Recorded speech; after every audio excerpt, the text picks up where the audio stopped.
Loué soit Jésus-Christ, sa paix soit avec vous. Ce que nous ne pouvons pas comprendre au sujet du mystère du Christ, c'est qu'en lui, la nature humaine est pour sujet d'attribution non pas une personne humaine, mais une personne divine. Cela, nous ne pouvons pas le comprendre parce qu'il n'y a rien de comparable dans l'existence dont nous pouvons avoir l'expérience. La nature humaine a toujours nécessairement pour sujet d'attribution une personne humaine.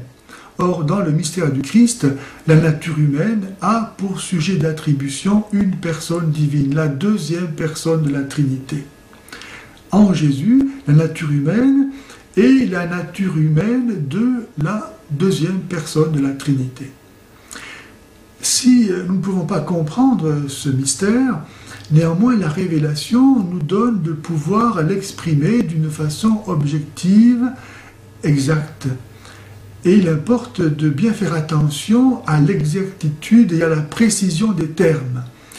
Si par exemple nous utilisons un terme pour désigner la personne, alors il est vrai que l'on peut dire que en Jésus, en vertu de l'unité de sa personne, il est possible de dire que Dieu a souffert, que Dieu est mort le vendredi saint.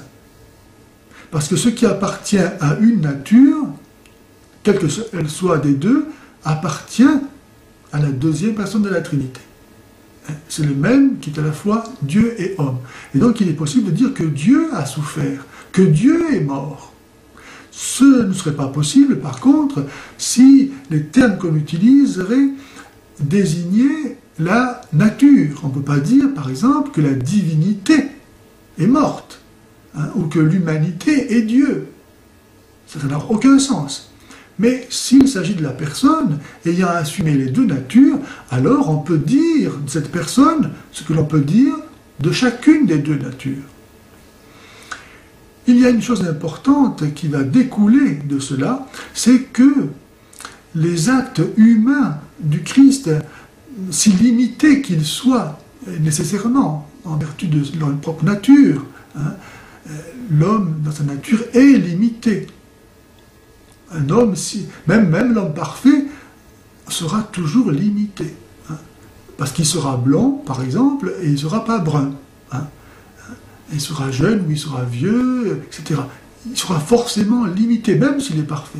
Mais il aura une perfection limitée. Et bien donc, les actes humains de Jésus, parce qu'ils sont les actes humains de Dieu le Fils, parce qu'ils ont pour sujet responsable Dieu le Fils, auront donc une valeur infinie. En Jésus, Dieu a reçu plus de gloire que ce que tous les péchés de tous les hommes, depuis le premier jusqu'au dernier, ont pu infliger d'injures à sa gloire. Jésus, à travers son humanité, parce que tout ce qu'il a vécu, c'est Dieu à travers cette humanité qu'il a vécue, Jésus a donc offert au nom de l'humanité à Dieu une gloire infinie qui suffit surabondamment à réparer toutes nos injures, tous nos péchés.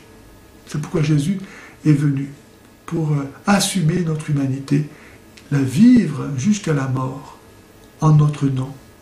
Et c'est cela qui nous sauve. Loué soit Jésus-Christ.